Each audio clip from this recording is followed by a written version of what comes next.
All right, so on this new drawing, what we're going to start with is you're going to start just by drawing a circle. So I'm going to go C for circle.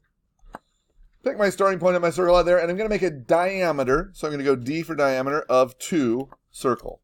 So diameter 2 circle there, that just gives us a reference for size of all these things we're going to be doing here. Next, beside that, leave a little bit of a gap in between. I want you to use the line command and draw a little W looking figure, something like that. Next, beside that, I want you to use the line command, and we're going to leave a little bit of a gap there in between, and I want you to draw a star that looks something approximate to this. I don't want anything perfect. I don't want you using any other commands or anything. Just kind of freehand a star out here and try to make it approximately the size of our previous things. There I got mine a little bit large. So I'm going to scale, use the scale command. You've all used scale before. And I'm going to scale that down a little bit so it's a little bit more closely the size of my O, or my circle and my W. Okay. So next, beside that, I want you to use the polygon command. So we're going to go POL for polygon. I'm going to make a 5-sided polygon. And I'm going to pick my start point right out here. It doesn't matter whether it's inscribed or circumscribed. Don't really care on that.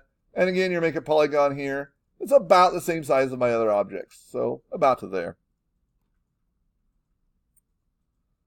So you got a circle, a W, a star, and a polygon. All right.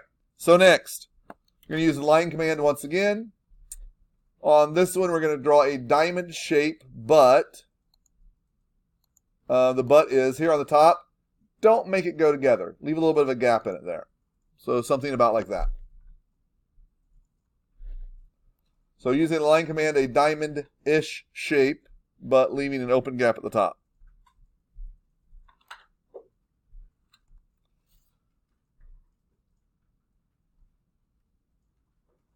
Last but not least, we're going to come over here to the side. I'm going to draw a circle. I'm going to make a small circle, something like that. Here, I'm kind of making it look like an exclamation point. So let me kind of get a couple lines in here.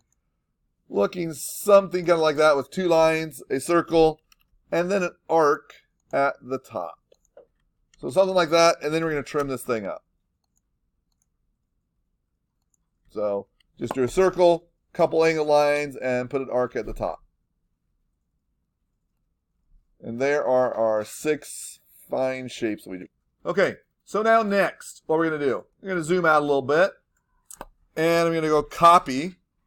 I'm going to copy all 6 of those objects and make 2 copies of them. One straight below there and one straight below that one. So you have a grand total of, what is that, 18 objects? So what we're going to do is this first set of objects, right now, they're just 2D objects. They're little 2D things. They don't have any thickness to them or anything like that.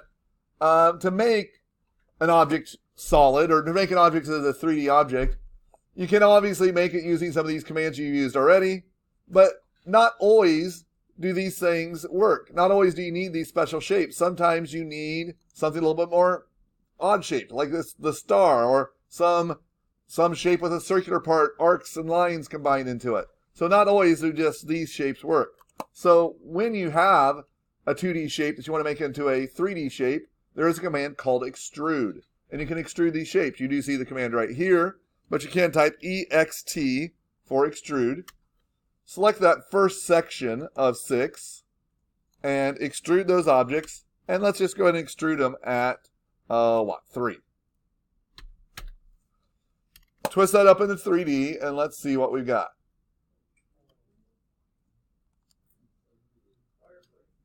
So now with that, some of these objects look a little bit different than others. Let's go ahead and turn it on a conceptual view and see what these look like with conceptual. All right. So with the conceptual view, our first object, notice we hover over that first object, and it is all one object. It's called, actually, we hover on it. It's called a 3D solid. We go to our next object, we hover over it, it's a surface, and each one of these is a surface. Our next object, each one of those is a surface. Our next one, that is, again, we hover over it. It's a 3D solid. Here we're made up of surfaces, and here we're made up of surfaces.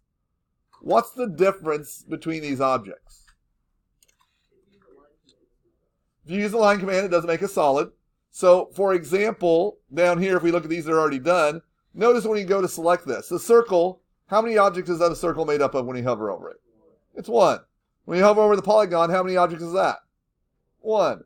The line is made up of a bunch of individual surfaces, or a bunch of individual pieces. So, with the line command, or the thing that we do with line commands, we need to make those one object. Let's go ahead and go back to our top view and see what we can do with the next section. So we're going to go back to custom view, go back to top, and we're there on the top view.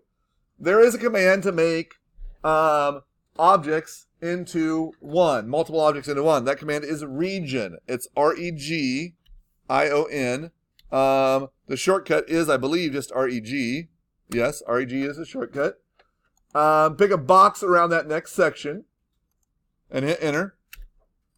Notice what it did to those. It actually made those into little planes. They're still just 2D, but they're into little planes. Let's go ahead and extrude that next section. Picking all those. Let's extrude them the same 3. And see what those look like now.